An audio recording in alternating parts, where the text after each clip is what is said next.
This is Tony Franklin here. Well, where's he from?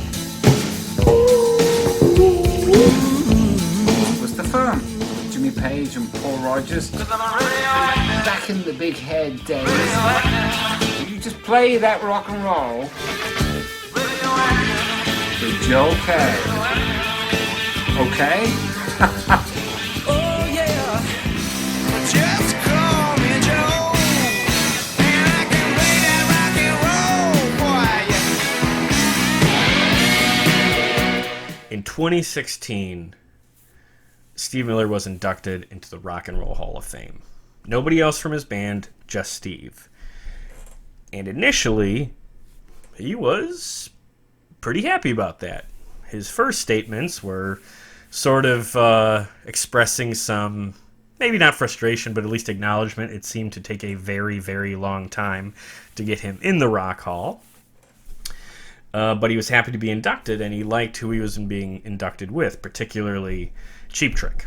The Rock and Roll Hall of Fame decided the Black Keys, being blues musicians themselves, were a good and appropriate act to induct him. He said that he wanted Elton John to do it.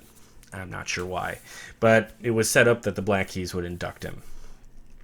Things went sour after that, particularly in the lead up to the traditional Rock Hall concert and through the event itself. He did not like a number of things about how the Rock Hall did the event, and this kind of stuff only got worse the actual night.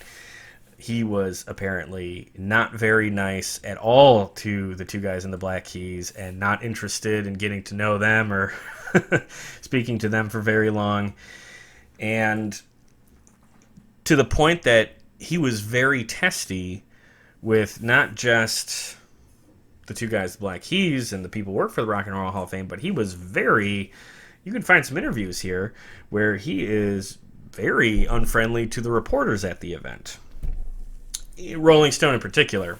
That may be because Rolling Stone is very closely connected to the Rock and Roll Hall of Fame, but either way, to Rolling Stone, right around the night of the event, he says, and I quote, "Everybody is kind of a dick and an asshole. Every artist you talk to will tell you that.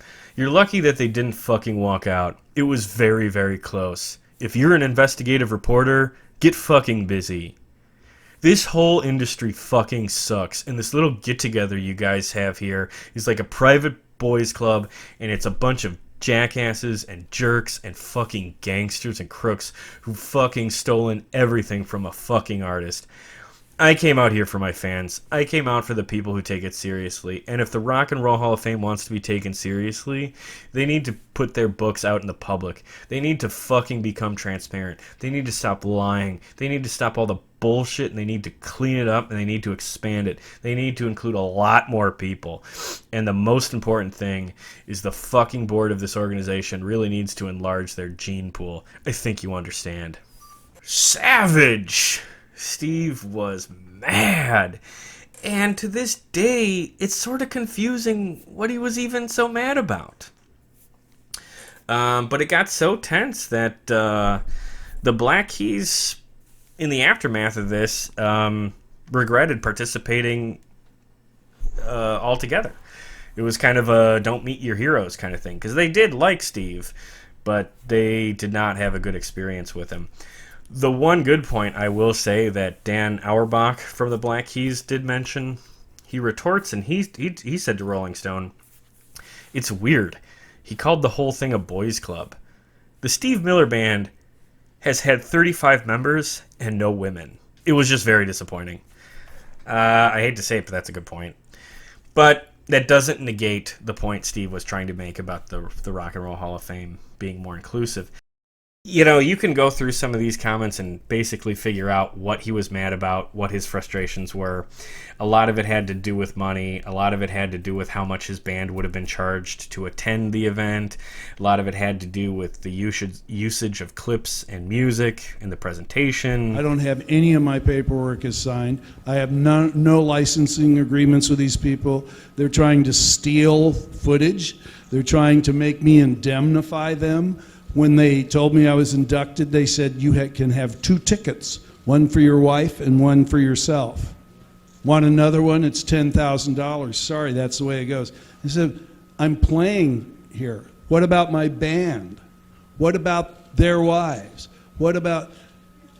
They make this so unpleasant. And after the event, he went on Howard Stern's radio show and continued.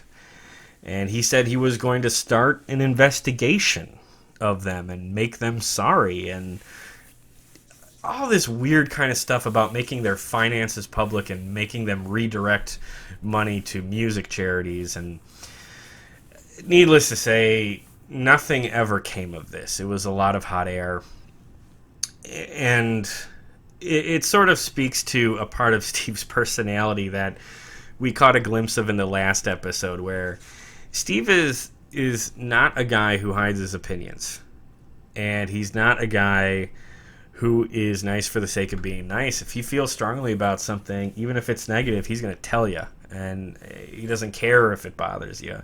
So as much as I find this whole outburst and rage at the Rock Hall sort of weird, I also sort of find it very entertaining, and I kind of appreciate him for it, because truth be told, there is a lot of bullshit with the Rock and Roll Hall of Fame. But that discussion's not for today. We'll have to talk about that some other time. Hope you're doing great, and best of luck with your new podcast, Rock the World with it.